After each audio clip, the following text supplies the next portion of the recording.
Kraft presents The Great Gildersleeve. Yeah.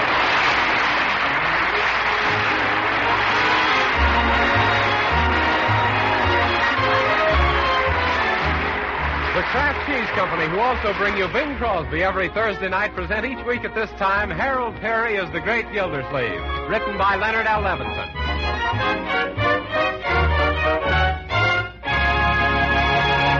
And now it's time to join that busy businessman, that solid citizen and that unctuous uncle, Throckmorton P. Gildersleeve, who's arrived home from the office an hour earlier than usual today because of a splitting headache.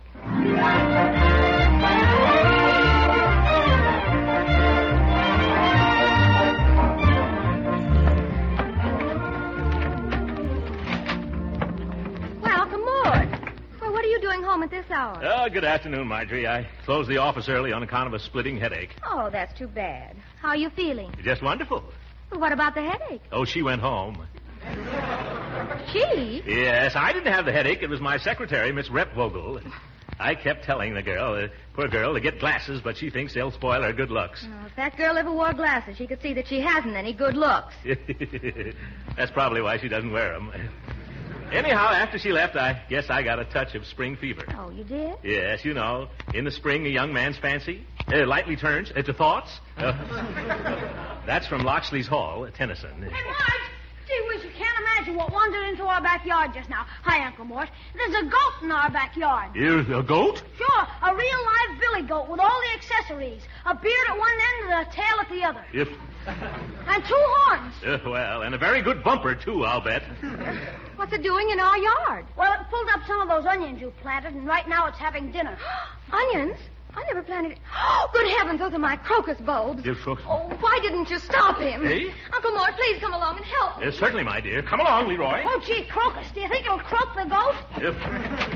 Leroy, I can see you don't know very much about a goat's digestion. Oh, now you get right out of my flower garden, you old devil. Uncle Mort, make him stop eating my flowers. It's now time to quit. Yes, all right, my dear. Now, see here. What's the goat's name, Leroy? I don't know. We just can't call him anonymous. Oh, I know. Let's call him Horace, after Judge Horace Hooker, huh? There's quite a resemblance between those 2 old goats anyway. Oh, Uncle Mort, you don't really mean that. No, Leroy. The goat's more intelligent looking. Oh, hurry, Uncle Mort. Well, you've been talking that goat's eaten 4 crocuses, all the nasturtiums, and now he started on my lilies. Lilies? He has he? You get away from those lilies, Horace. Quickly now, before you wind up holding one of them.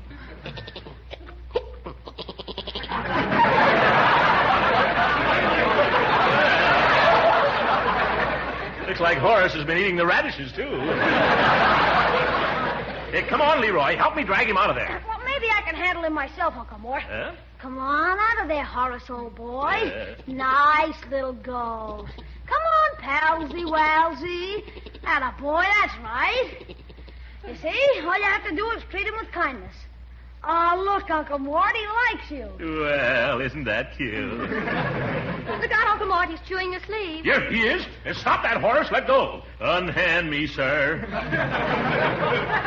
Yes, Horace, don't chew Unc's sleeve. You might choke on the buttons. Be nice to your Uncle Mort. I'm not that goat's Uncle Mort. Now, Leroy, you take this silly Billy back to its owner. But, gee, Unc, I don't know who he belongs to. Nobody around here keeps goats. He must have wandered in from out of town. Well, he can wander right back out again. You hear that, goat? Beat it. Skidoo. Vamoose. That's Spanish for scram, Leroy. Vai para casa. What's that? That's Portuguese for vamoose. Ah, jeepers, Unc. Couldn't we keep him for just a little while? Leroy, we're not running a by-the-wee for belligerent billy goats. But he'd make a keen pet. Young man, your pets have been my peeve. We've let you keep rabbits, turtles, and frogs and chipmunks. But goats are more than I can stomach. And goodness knows I can stomach a lot. I agree, Uncle Mort. Now, how can we get rid of him? I'll call the city hall. City Hall? Yes, there must be some department down there that handles runaway goats. But, gee, Unc, why can't we just keep him? I'll tell you why, my boy. In the first place, he doesn't belong to us. In the second place, whoever owns him might want him back. In the third place, I won't have him tearing up our place in the first place. Quiet, you.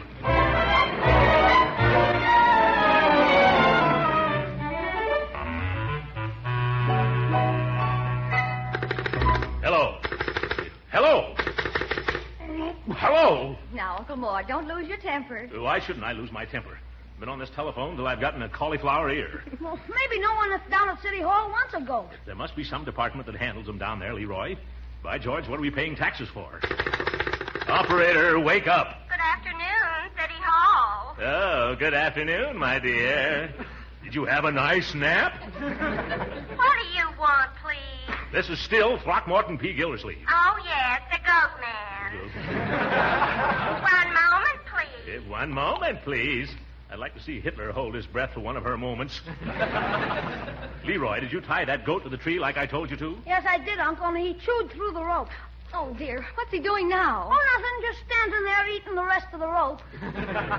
Well, let's give him enough rope and maybe he'll operate her. Who are you waiting for, please? I want somebody to come and get my goat. Well, just hold on. Here you are. Hello? Health Department. Entwistle speaking. Oh, at last. Mr. Entwistle, I'm calling about a goat. Sorry, that's not my line. I don't handle sick goats. But this goat isn't sick. Oh, then you want Percy Bodkin. Just a second. Hello, Bodkin speaking. Hello, Mr. Bodkin. We've got a goat down at our house. Yeah, I know. It hasn't any nose. How does it smell? Terrible. I've heard that one.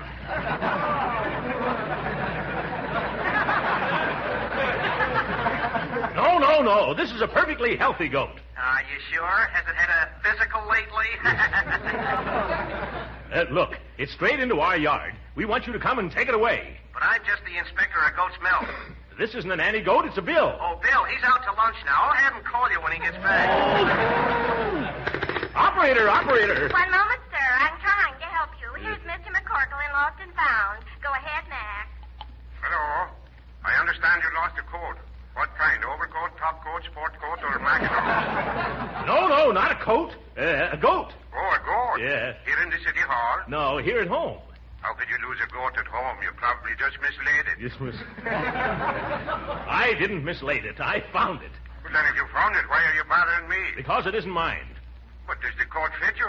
It's not a coat, it's a goat. G-O-T, goat. Oh. Now I understand. I'll switch you over to the park commission. They use them on the lake. Use what on the lake? Boats. Oh! No, operator. Hello, City Planning Commission. I don't want the planning commission. I just want to find out how to get rid of a goat. Oh, yes, the phone girl told me. Well, all you have to do is come down here and sign a complaint. I'll be glad to. Then what happens? We'll send a policeman out, and he'll arrest that man. He can't keep a goat in a residential zone.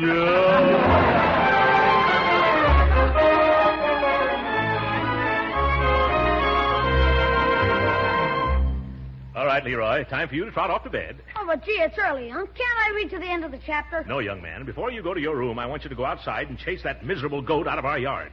You mean tonight? Right now, and lock the gate so he can't get back in again. Okay, but it's a pretty tough break for the old fellow. No place to turn to late at night. I thought you just said it was early.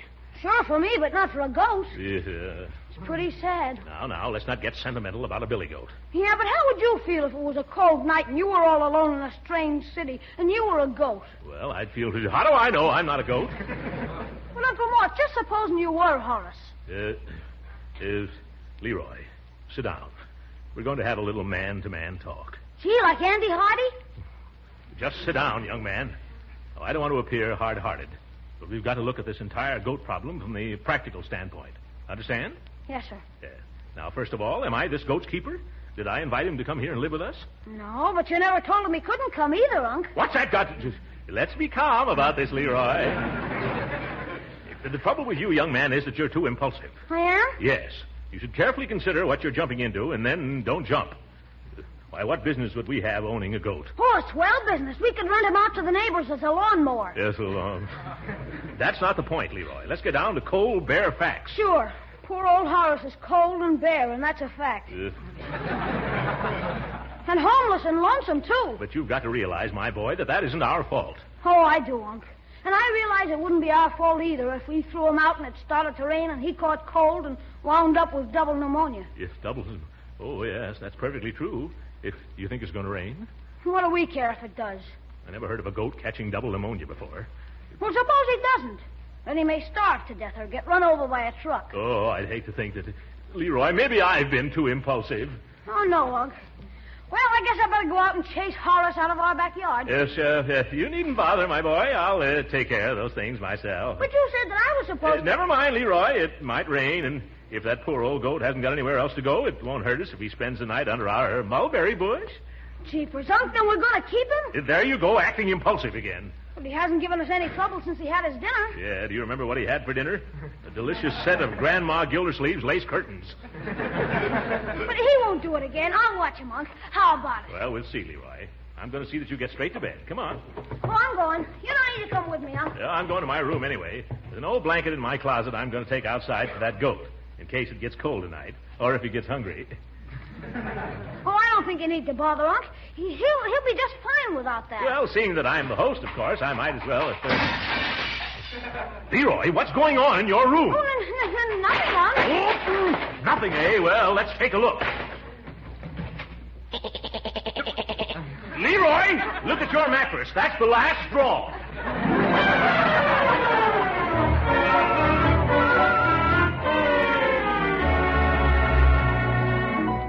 But do you think that was the last straw, Judge Hooker? No.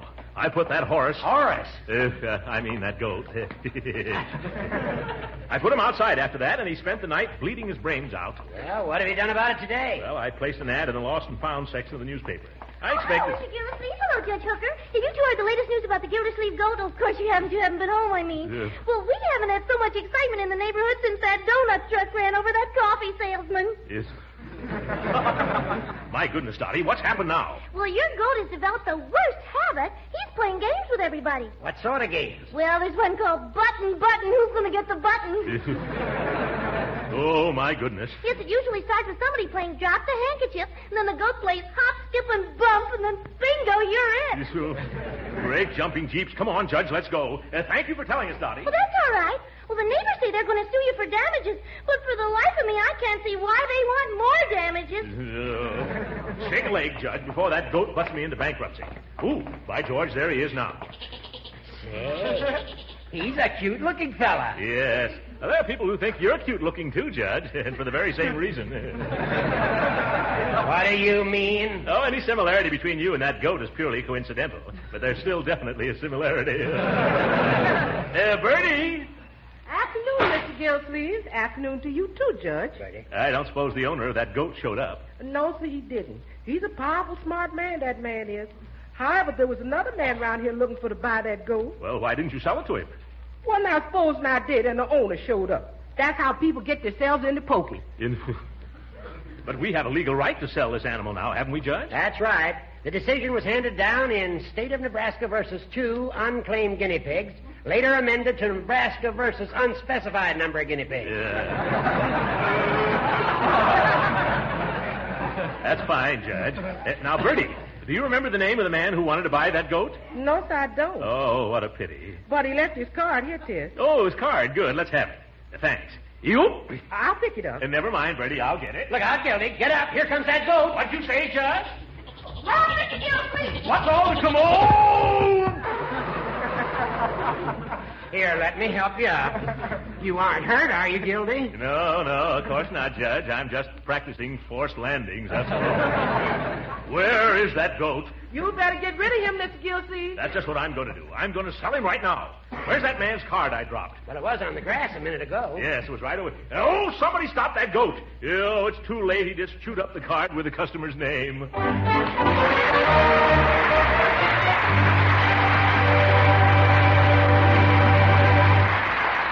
We'll hear from the great Gildersleeve again in just a moment. But first, I want to spread the good news. All you busy homemakers will be tickled pink to know that there is a way to make delicious macaroni and cheese fast. In fact, you can make fluffy, light macaroni drenched in cheese goodness in just 7 minutes cooking time. The product called Kraft Dinner holds the secret of this feat. In every Kraft Dinner package, there's a quick cooking macaroni that needs no baking at all. Also, some Kraft Grated that in a twinkling gives you grand cheese flavor through and through. Just 7 minutes at the stove, and you have a marvelous main dish. Fluffy, tender macaroni, drenched in cheese goodness. The family will say Kraft Dinner is just about the best macaroni and cheese you ever made. And you'll say Kraft Dinner is a positive treasure on days when you have to work fast to get luncheon on time, or for dinners when you've spent the afternoon shopping or working late on your defense job. So stock the emergency shelf tomorrow with several packages of Kraft Dinner.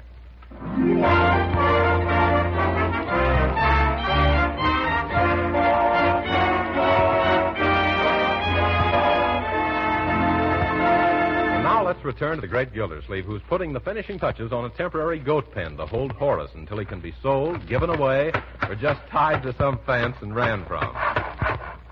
There we are, Leroy. And there you are, Mr. Goat. Yeah. Oh, but I'm tired. I'm going to take a nap in the hammock, Leroy. Okay, you take it easy. I'm going over to Piggy Bank's house and see if his mother will let him take Horace. All right. Only don't wake me up unless she's foolish enough to say yes.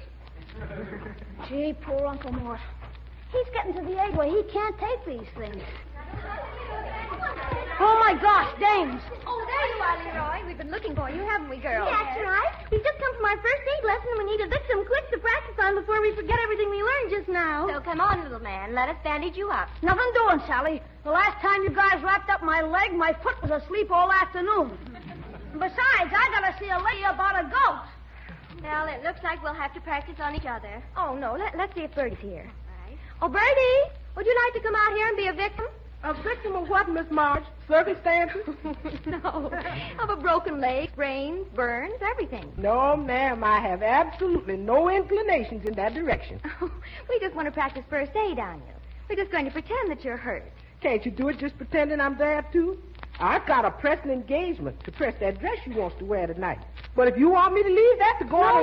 No, Bertie, no. We'll find someone else. Oh, say, Marge, isn't that your uncle over there in the hammock? Yes. Say. He'd make an awfully jolly patient, wouldn't he? Oh, I don't know. You think we've got enough bandages to go around him? Let's go over and ask him, huh? Come on, girl. All right, well, let's be quiet. Mr. Gildersleeve, do you mind if we use you as a dummy to practice our first aid on at a time nobody else will, and you don't have to disturb yourself in the least because we can go right ahead just the way you are? Shoe flies, go away. He's asleep. We shouldn't disturb him, Dottie. If Uncle Mort's asleep, I don't think even Dottie can disturb him. Do you mean it's all right to proceed? Sure. Just as long as we don't treat him too roughly or push him out of the hammock. Oh, goody. I've just been waiting for a chance like this to practice my tourniquet. Now, just hold still, Mr. Gildersleeve. Well, this would be a good time to work on chest bandages. No, I'm afraid we'd have to get him up for that. Well, couldn't I just roll the bandage around him and the hammock? Oh, yes. Yes, that would seem logical. Well, what are you going to do, Margie? Oh, I think I'll work on that treatment for burns and rub some of this salve on Uncle's face. It'll probably keep him from getting sunburned, too. Ooh, this salve is certainly strong.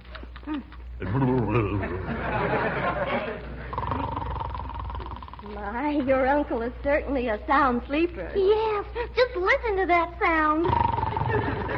I never thought it would take so many bandages to go around your uncle's circumference, Marjorie. Yes, that takes in a lot of territory, doesn't it?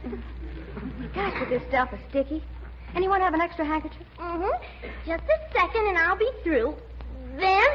Dolly Dobson, what are you doing to my uncle? Oh, I'm just tightening this tourniquet. But good heavens, Dottie, you never use a tourniquet on the neck.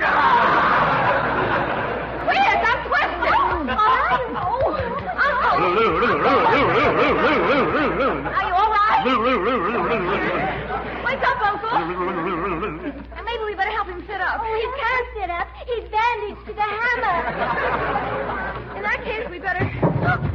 Oh, my goodness, what's that? It's our goat. He wants out. Oh, he got out, too. Oh, dear, he's headed this way. What do we do? Oh, quick, girls, into the house. Oh, hurry, Marjorie. I can't leave Uncle Mort like this. Oh, here he comes. Goodbye, Uncle Mort.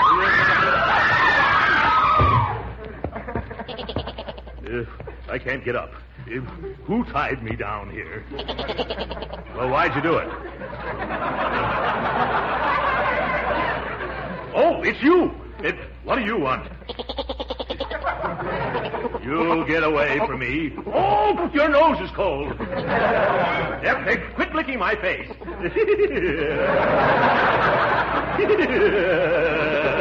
Horace, your beard tickles.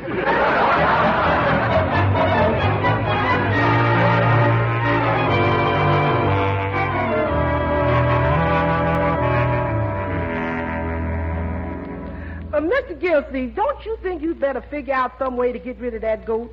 Because the animosity against him on the outside is beginning to penetrate on the inside. What do you mean, Bertie? Well, I happen to know a certain very reliable and capable cook who has been offered a most lucrative position in a completely goatless household. Should I be more specific? No. I think I understand, Bertie, and I'm trying to get rid of Horace, too. Well, I sure hope you does, and instantaneously, too. I'm tired of flying a kite from the second floor every time I got clothes to dry and wearing a skillet whenever I have to bustle out into the yard. And you folks ain't had it so easy either, eating them buffet dinners every night standing up. Well, let's not go into that, Bertie. It's a painful subject. Oh, excuse me, Uncle Mort. I didn't know you were here. Come here, young man. Oh, me, Unc? Of course you. Leroy, did you have anything to do with Horace chasing the postman down the street and then eating our morning mail? Well, only indirectly, Uncle Mort. Oh? You see, I was trying to train him to fetch the mail inside every morning the way Piggy Bank's dog does. Well, he fetched it inside, all right. Maybe we ought to buy him a muzzle. What's the use? He'd eat that, too. What we should do is saw off his horns, trim off his beard, and then tip off the dog catcher.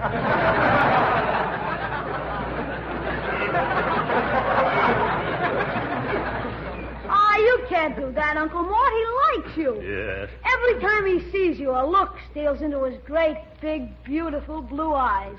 Too bad I couldn't see that look when I was bending over to find the keyhole last night. He knocked me clear into the sitting room. Now what? As if I didn't know. Mr. Gildersleeve? Yes, that's me. I'm from the city hall. Do you keep a goat on these premises in violation of the city zoning code? Of course you do. I can see him from here. Your county license to conduct a goat dairy is provided for in the civil statutes of this state? I thought not. Has a four-head goat proven a nuisance, disturber of the peace, and menace to life, limb, and real estate values? I thought as much. Better get rid of him at once, Gildersleeve. That goat is butting into everybody's business today. All right, that's enough of me. Get your cap, Leroy, and come along. Okay. Where are we going, Unc? You heard the man. We're going to take that backyard battering ram out to the country and get rid of him. Here, Horace. Come on, nice little goat. You lead him around to the car, Leroy. All right. Careful, Uncle. You'll trip. Your shoelaces untied. Shoelace untied? Oh, thank you. I better fix it now. Oh, look out, Unc. Here comes Horace. I don't see him. Where is he? Right back of you. No, Horace. I fooled him that time. How, Unc? I'm wearing my air raid warden helmet where it'll do the most good. Slow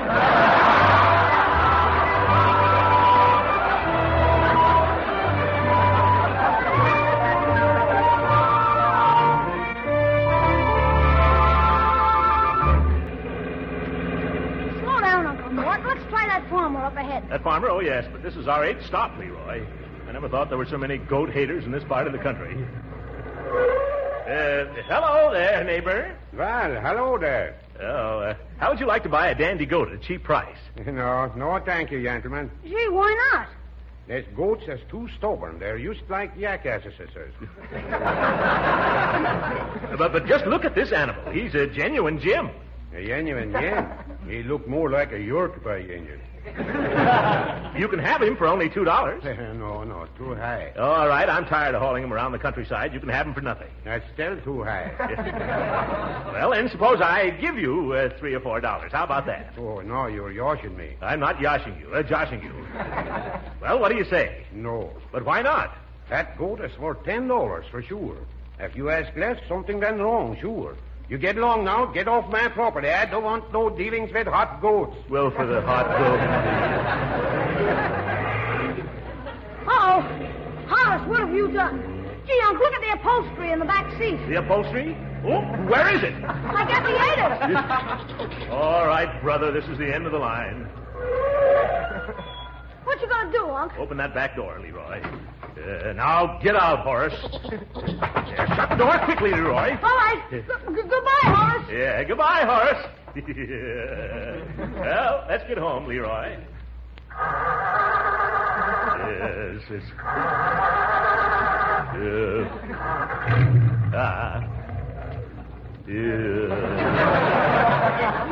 My goodness, look, we're out of gas, Leroy. Horace, get away from those tires!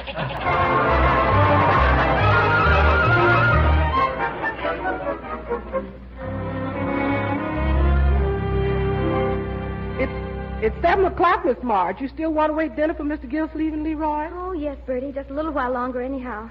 Oh, I do hope they come back without that goat. Yes, ma'am, and so does everybody else who's ever come in contact with him. Though to give the devil his dues, that horse had the most personality I ever saw in a goat. Too bad it was all negative. Oh, I don't know what we'll do if they bring him back again. Do you think we could hide him someplace where the neighbors wouldn't find out? No, ma'am. They'd sure get the wind of it somehow. I guess you're right. Well, here we are. Oh. Is dinner ready, Bertie? Yes, sir. How about that horse goat? Oh, we found out who owned him and gave him back. You did?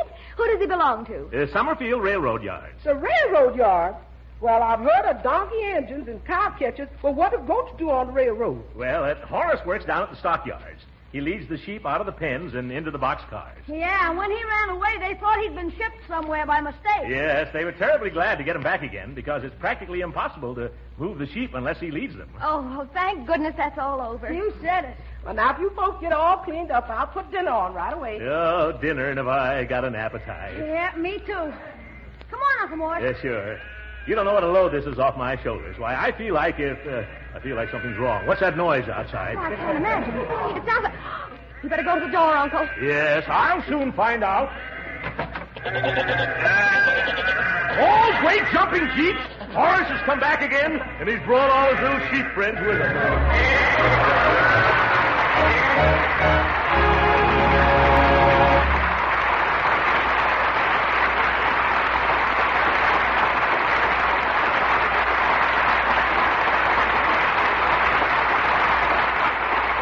The great Gildersleeve will be with us again in just a few minutes.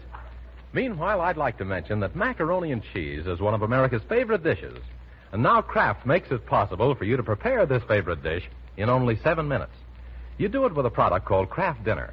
For Kraft Dinner gives you a special quick-cooking macaroni that gets fluffy tender in boiling water in a hurry.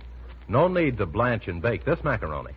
Also in the Kraft Dinner package is some Kraft Grated that puts grand cheese flavor into the macaroni quick. You spend just 7 minutes at the stove to get tender macaroni drenched in cheese goodness. It's a kitchen miracle that will thrill you and delight the whole family. Kraft Dinner is a main dish all by itself, 4 good servings in every box.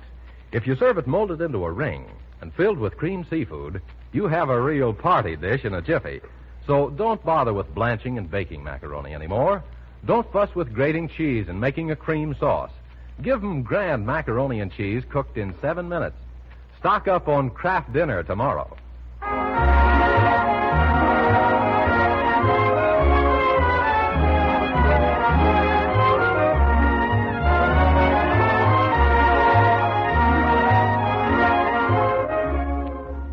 Ladies and gentlemen, in this war that we're fighting, there are a million stirring stories of valor and endurance and personal sacrifice.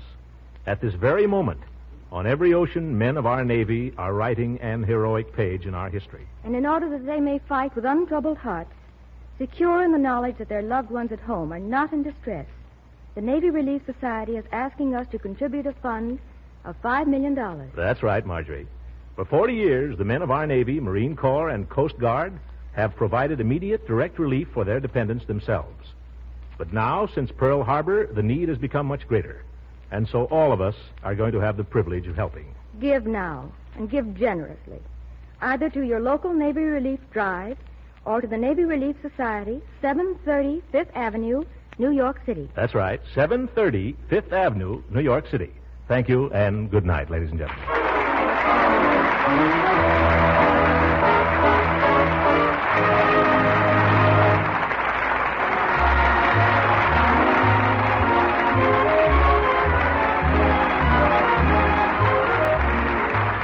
Original music heard on this program was composed and conducted by William Randolph. This is Jim Bannon speaking for the Kraft Cheese Company and inviting you to be with us again next week at this same time for the further adventures of the great Gildersleeve. This program has come to you from Hollywood. This is the National Broadcasting Company.